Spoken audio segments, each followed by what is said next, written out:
All right, welcome back inside the Alex G. Spanos Center, and welcome to our post-game show, Pacific Courtside Live. Zach Bayruti, Bob Thomason. Great to have had you with us for this one, as it has gone final. The Pacific Tigers 81, the Pepperdine Waves 71. And Coach, this was great basketball tonight for the Tigers. Not only the great offense, but turning the ball over just 4 times. You can say what you want about Pepperdine, and they're now 0-10, and obviously they had their struggles, but I thought the Tigers played the game they wanted to play as far as the tempo, as far as sharing the ball. It was a continuation of the offense that we've seen going back to the Gonzaga game, as we mentioned, and off that 95-point performance at Santa Clara. Pacific with an eye-popping performance here, and there was some great moments for the fans in attendance too, some eye-popping highlight reel type plays. But even outside of those, I thought the fundamentals were so sound tonight for the Tigers. Yeah, their passing was great. I mean, 4 turnovers. Sometimes you can get four turnovers before the game almost starts, but that was a great job. They passed the ball well. It's like I thought the best thing about tonight's game is that a couple players didn't shoot very good or didn't contribute as much as they can, and they still scored 80 points. And it wasn't the first half; they shot 38%. And they scored 80 points, where there's potential to even be better. But the turnovers, the assists, the ball movement was fantastic tonight. We have not gotten the final stats quite yet, and they are. There we are. Yeah, we got them right now. They just took a moment to correct a couple of things, but 81. Did they add a point for Pepperdine? So it was 81-72 was the final. 81-72. I don't know, somewhere along the line, maybe a 2 became a 3 or something like that. But the board here still says 81-70. Whatever. It's 81-72, I guess, is the official final score. Now let's get you started with the final totals, and we'll start as we always do with the Tigers. Coach, there were 5 players who scored in double figures tonight for the Tigers, and that's a great thing to see. 15 points for Nick Blake on 5 of 6. He was 3 of 3 from beyond the arc, 2 of 3 from the free throw line. 15 points for Keelan Boone on 6 of 13, 3 of 7 from beyond the arc, and Boone had 6 rebounds as well. I think the Tigers really started to salt this game away when Nick Blake got hot. Blake made those 3 threes, and from there you kind of got the feeling this is going to be Pacific's night. But on any given night, you have a guy like that get hot. Tonight it was Nick Blake. Yeah, it sure was. I think anytime he plays well offensively, this team is a different level team.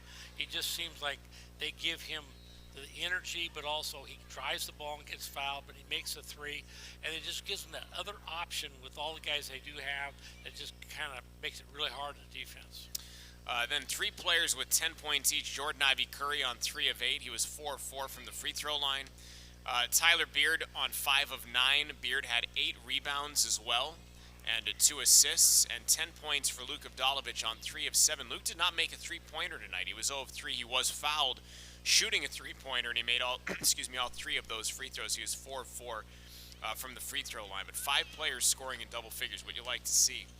Judson Martindale, 6 points on 2 of 10. He was 0 of 3 from beyond the arc. 6 points for Donovan Williams on 2 of 5. 1 of 2 from three-point land. 1 of 2 from the free throw line, and 5 points for Mo Odom on 2 of 5. He was 0 of 1 from 3, 1 of 1 from the free throw line. Odom with 5 assists and 1 turnover. Pretty impressive from freshman guard Mo Odom. Yeah, he's getting better and better and doing a great job. And but as you look at the final stats, I mean, the Tigers shot 41% and shot 30 from 3, which they're way capable more than that. Yeah. And that's what encourages me, is that you don't shoot fantastic, but you win by basically 20-point game. Yeah. I mean, if they just handle it a little better. Pepperdine had that 9-0 Yeah, run. 20-point game. And to do that with not shooting great, I think is even a greater sign than winning when you do shoot great. I mean, you don't want to have to shoot 55% from the floor and the 3 to win a game. Yeah. Now, you might need to do that against Gonzaga or St. Mary's or something like that. But I'm impressed. I was impressed by the ball movement, the sharing, and the fast break. And, what a lob pass Blake made to Denton for the dunk.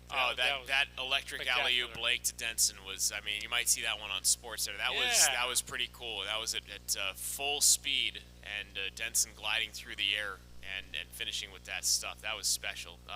Speaking of 4 points for Cam on 2 of 7 to round out the scoring for the Tigers. As Coach mentioned, the Tigers didn't exactly shoot the lights out tonight. I mean, 42% for the game, 30% from beyond the arc. They were 14 of 37, 38% in the first half. 16 of 35, they picked it up 46% in the second half of the game, 42% if you're rounding up, 30 of 72. How about the volume, too? 72 shots for the Tigers. 7 of 23 from beyond the arc, 30%. From the free throw line, 14 and 19, 74%. On the other side, for Pepperdine, they were led by Mike Mitchell Jr., who led all scorers with they were led by Maxwell Lewis, who led all scorers with 18 points on 6 of 12. But, I mean, Lewis 0 of 5 from beyond the arc, 6 of 6 from the line, 5 rebounds, 3 assists for Lewis. You know, he's capable of a lot more. And I'll get your thoughts after Coach Perry joins us on Maxwell Lewis, because I thought the Tigers did, for the most part, a really nice job on him tonight, as Leonard Perry is going to join us here on Pacific Courtside Live again, following an 81-72 win for the Tigers. And Coach, this was one of the more fun games we've had to watch all year. You need the final stats here.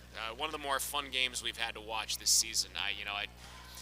I mean, you had the alley-oop dunk, obviously. You had some eye-popping plays, but you also were so fundamentally sound. I mean, you turned the ball over. I said 4 times. It was 5 times, in fact, but 5 turnovers. You turned the ball over twice in the first half. I just thought everything was how you would want it to be tonight. Outside of the shooting percentage, which maybe lacked a little bit, but, I mean, you wouldn't know it by the final score. You know, I thought we played well. I thought our energy was good. I thought our kids were trying to follow our reports and the way we wanted to play defensively. I was really proud of the second unit that came in. They really picked us up. I thought Nick was outstanding tonight. They took on the challenge. He and Donovan took on the challenge with Lewis, and what he did to us at their place. His 18 points tonight. There was about 8 to 10 of them when the game was kind of in hand.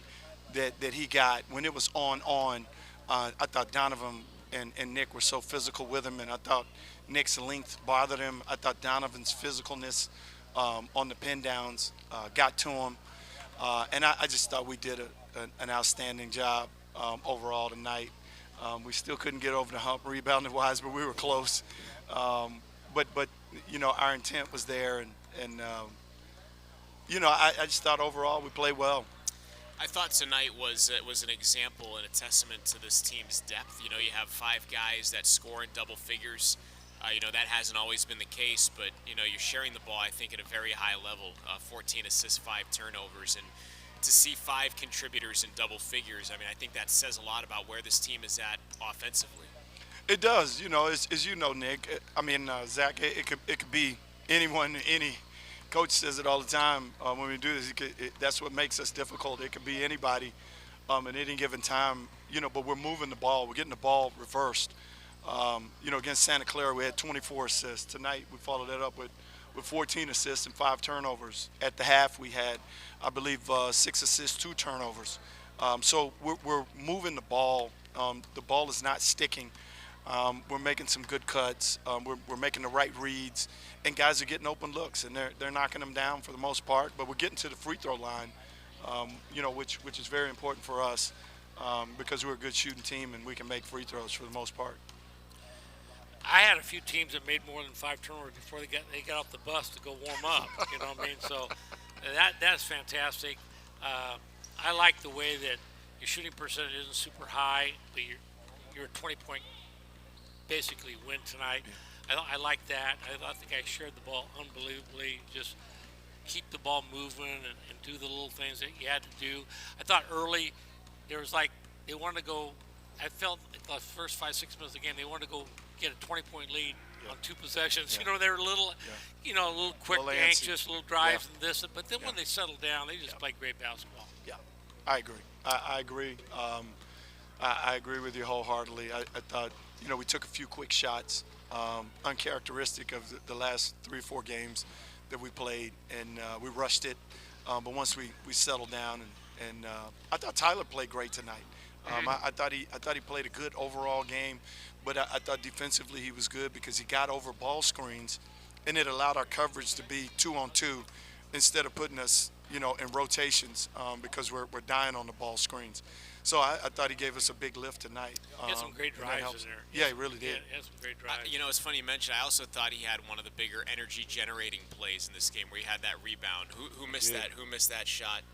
Was it Juddy? I forget who missed the initial shot, but he came out of nowhere, He got did. that rebound. He did. It gave whoever it was the did. mulligan to put it back up in it. And I thought that came at a point in the game where, I mean, the game was not decided by any means, No. but I thought that was a type of play that kind of stood out and was a testament to how this game went for your team. But you got some guys now that are being a little more consistent about how they score. Then you have enough other guys that, like Martindale, didn't have a good offensive game, but he's been playing great. Yeah. But like, look what Blake did tonight. He steps up, hits those threes, and it just separates. He does. It's like you can't guard everybody. No. So No. the whole key is just taking good shots and everybody playing, everybody trusting each other, and it's a lot easier said than done. It really is, and I've told you guys, throughout the entire year, we want to be playing our best basketball at the end of the year, and we still have not reached our full potential. We're still scratching on how good we can be. I think we're headed in the right direction. I'm excited about Saturday. I think the kids will be excited about going to Provo. It'll be our last time going. Yeah. And I know the place will be roaring. You mean you're not going to play home and home with them after this I year? would. If he wants to do it, I'd do it. No question. No question. Coach, can you highlight what makes Lewis so tough? I mean, he had 18 points tonight, and look, I said it was a quiet 18 points, but you see that the tools are there. But from your vantage point, I mean, what makes him such a tough matchup? Just kind of looking at things from the Pepperdine side. He's 6'8". He's very long. He's a freak athlete. His hand-eye coordination is incredible. His foot speed and balance are incredible. Once he gets you leaning, I don't care who you are, he can get a shot off over you, and it's a clean look. I mean, it's just a clean rip. And when he gets in the paint area, there's nothing you can do. Unless your last name is James or something like that, there's just not a lot you can do at this level. He can really, create his own shot. We did a good job of trying to get him off the three because that's where, when he gets that thing clicking and they're running things for him, to get his hands on the ball in the scoring areas, it makes it really difficult. And I give our kids a lot of credit because tonight they started more, and they usually never start a guy like that, but because of our lineup and the way we space the floor, they wanted to go smaller. And when they do that, they take those bigs out, and that helps us in terms of rebounding. So that's to our advantage. We know how to play small, and that cuts their catalog in half offensively because they're one of the tougher teams in our league to guard. They run a lot of stuff, So those are small things that work in our favor when we play against teams. Teams get, they get a little bit nervous about, about our lineup, even though, Keelan hates playing the five. I tell him what the advantages are when he's at the five, and what the disadvantages are when he's at the three. You want to be an offensive player, you got to go down a position. Yeah. It's just Yes, you do. automatic. Yes, you do. You be more offensive. Yes, I you had Tyler Newton. He was starting a few games at 3, 6'10". I played him at 4, played him at 5, and I said, you won't score when you're playing 3. You'll score some when you're playing 4, and you'll score a lot more when you're playing 5. And that's kind of how it goes down. I mean, it's just a lot easier when you can do that. That's how it goes. That's so I don't know. interesting. I need to see him more. I couldn't see him being an NBA lottery pick tonight. That's just me. Yeah. I didn't see him creating for his teammates a lot. I see him being an okay 3-point shooter. But I'm only seeing one game here. Yeah. So and anytime there was a lottery pick, I wouldn't want to have be 0-10 in the No, league. So no. that's just me. Yeah. Well, I'll tell you, Coach, times have changed. Because he's going in the top 15. Man, ain't no question about it. He's going in the top 15.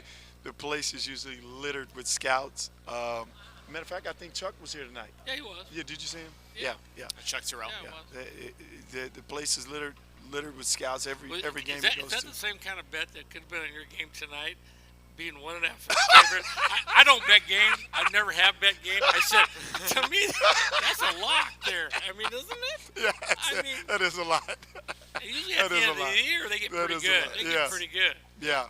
That's a lot. That is a lot. I was telling Zach one time. I said we won 22 games in a row. We were 16 in the country. We were in the finals of the Big West tournament playing Utah State. And I was having breakfast with my wife, and I picked up the newspaper, and they were 4.5 points favorites. And I go, What? We're screwed tonight. But they don't make I mistakes. know. They beat us. They I ended up know. beating us to go, and then we went to the tournament and won a game. But Wow. it's like I picked up the paper. I go, we won 22 in a row, Unbelievable. and they're up. I guess Unbelievable. they didn't think we could beat them 3 times that year, which we could. Unbelievable. We could. Vito in Vegas always knows, Yeah, I man. He know. always Unbelievable. those guys, they always know. Unbelievable. Well, Coach, now looking ahead, lastly to BYU, it was a 20-point loss here. Not one of your team's finest hours when you guys played BYU. I didn't think BYU played that great, which is why I phrase it that way. They turned the ball over 20 times that game. But what sticks out in your mind from the last game, and what adjustments can be made for a different outcome this time around? And obviously a very tough environment. Well, we've got to believe in what we're doing. I'm not, overly concerned with BYU. Trior is a monster inside, but I think we did a pretty decent job against him here. Johnson is really playing at a high clip for them. Rudy is coming off the bench. He's a good player. George is a good player. They've got good players. Waterman hurt us here. They got good players, but we're going to come out and really try to defend the 3. We'll try to defend their actions and limit them to 1 shot. And then when they miss, we want to run. We want to run. I think we can run against anybody and get our guys loose. We get the ball reversed. Be strong with it. Don't turn it over. I like our chances against anybody. I don't care who it is. We're getting better, and that place will be roaring like it always is. But if you look back since we've been here, typically we play well at BYU. We've been in those games, and I hope that Saturday is no different. And if we can get the thing tight and close, going down the wire, I like what we're doing. I like it.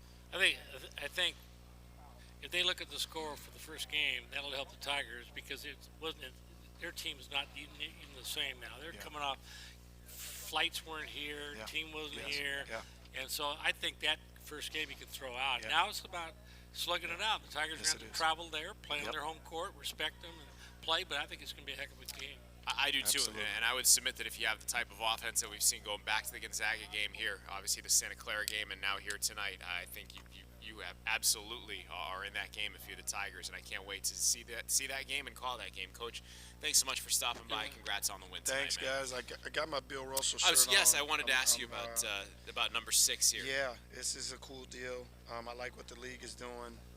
I don't need to tell either of you two what this guy meant to the game and to California and the Bay Area and the NBA. I mean, but I think it's a really cool honor and all the things that he's done for this game and for this country and the things that he stood for. I shared with the team in the locker room, during film this week about how he, Kareem Abdul-Jabbar, Jim Brown, all supported Muhammad Ali at the summit in Cleveland. And they were fighting for civil rights for this country, for minorities. Just countless things that he's done and stood up for, and being a head coach of the Boston Celtics during that time, and what he's done for the game, it's just an unbelievable deal. And as much as we miss him, his legacy is. People talk about legacies a lot, but he's got one that won't soon be forgotten. I was in Atlanta in the Final Four. I was going to play golf at Eastlake, where the PGA Tour Championship's at, and in the bus, Bill Russell was sitting right across from us. So I sit down right there so I could hear him talk about everybody. He was playing in the group behind us, and afterwards we got something to eat. Just being around him is so awesome. Yeah. You know what I mean? Yeah. He's such a, but he was a great guy, just a great person. Would talk to everybody and laugh. He has that little funny laugh. What a great player. Growing up a Boston Celtics fan from Worcester, Mass, I hung my hat on the Celtics legacy, right? And I mean, it's all Bill Russell. It was 11 rings. And, you think about what he meant to that franchise, that organization, but also that city, because it was a racially challenging place to be in that time. And the way that he and Red Auerbach and that dynamic between the two of them, just broke a lot of color barriers in that city was truly special. So I did want to thank you for bringing that up. One last story about him. When he was at USF playing, they were playing, I think it was Oregon State had a big old center, and it was a big deal. And the big center was so big, and he put his hands up. He said he was taller than Bill Russell. The trouble is, Bill Russell put his hand on top of the ball. With how long he was, and he just kicked his tail that day. You know what I mean? So it's pretty intimidating. Unbelievable. Pretty special dude. And kudos, like you said, Coach, to the WCC for honoring Bill Russell's legacy with the number 6. Yeah, it's a cool deal. Thanks, all right, Coach. guys. Thank you. Congrats Thanks a lot, on the guys. win, man. Leonard Perry, always kind enough to join us on Pacific Courtside Live. Following a resounding 81-72 win for the Pacific Tigers here this evening. And, Coach, this is a great win here for the Tigers and a great note on which to leave for BYU. Played great, played well, and they'll be looking forward to playing BYU. They didn't play very well here, and you always look forward to reestablishing it. And they're going to have to shoot the ball better than they shot tonight, which they probably will. And they're going to have to battle on the boards and get those loose balls. They have to gang rebound. But they don't have one guy or two guys who are going to go get that many. But they all just got to stick their nose in there and fight. But they got 10 guys, 9, 10. I think they played 9 most of the time tonight, which I thought was a good rotation of 9 guys. And they did a great job. So. Do you have the final stats over there? Leonard took mine. I don't even know if I got any stats. Do we have the final stats over there? I just wanted to. There we go. Thank you. No, we're good. We're good. Leonard took my sheet, but it's 81-74. Is this? It's going to be 81-73. It's the second time that we've had the final score change. We have 81-74 here. It's going to be 81-73. I guess something was missed. I don't know. They're going back to the official book. I thought they're up 10 at the end. I mean, apparently, this is going to be a. They're not going to lose this 7 game point. by the time we get. I was going to say, yeah, this is going the wrong direction here for the Tigers after the game. But 81-74, they gave Lewis 20 points, so that was it. Lewis 20 points, so his stat line's been adjusted. 16 points for Mike Mitchell, and then 12 points for Javon Porter, 10 points for Malik Moore, 6 points apiece for Houston Millette and Carson Basham, 4 points for Jalen Petrie. The Waves shot 47% for the game, 23% from beyond the arc, and 89%. They were 8 of 9 from the free throw line. I mentioned the Tigers turned the ball over just 5 times. Pepperdine got 7 points off of turnovers. The Waves turned the ball over 16 times. Tigers generated 21 points off those turnovers. Points in the paint were abundant for both sides. Pacific 44, Pepperdine 40. Second chance points, Pacific 13, Pepperdine 8. Fast break points, Pacific 13, Pepperdine 16. And the Tiger bench, testament to that depth, outscored the Waves bench 39-10. There were 3 ties, 4 lead changes. Tigers led by as many as 23. The Waves led by as many as 6. That was early in the first half. But when all is said and done, the Tigers prevail. Are we sure, guys? 81-74 or 81-73 is going to be the final. 81-73. We are assured is going to be the final score. Our next broadcast from Provo on Saturday. Travel day tomorrow. And the Tigers play BYU at the Marriott Center at 6 p.m. Pacific time. Our pregame coverage at 5:45. Then we head to Portland a week from tonight, and then Coach T will be back here a week from Saturday when San Diego comes to town for a 7 p.m. tilt. That's what's coming down the pike. Coach, great times tonight, man. Yeah, I hope they get it done at BYU. I only played there once, and we got a win. But, and I think the Tigers, like you said, has been playing pretty well there over the years. They usually play BYU really tough here, and they didn't this year. But that was just kind of a weird game. It was a one-off, yeah. So it should be a heck of a game. 6 p.m. tip, 5:45 pregame from the Marriott Center. I'll be happy to be with you then. And before I go, thanks so much to you, the fans, for tuning in. Do sincerely hope you enjoy each and every one of our broadcasts. Also, thanks to everybody involved in Pacific Athletics. Special shout out to Henry Golden, the SID for men's basketball. Michael January and his outstanding video team brought you all the pictures from inside the Spano Center and all the electric moments tonight. My partner is the legendary Bob Thomason, and I'm Zach B. Rudy, saying so long from Stockton. Again, our final score tonight, Pacific Tigers 81, the Pepperdine Waves 73. We'll see you from Provo on Saturday on Fox Sports AM 1280 and the iHeartRadio app. For now, so long, everyone.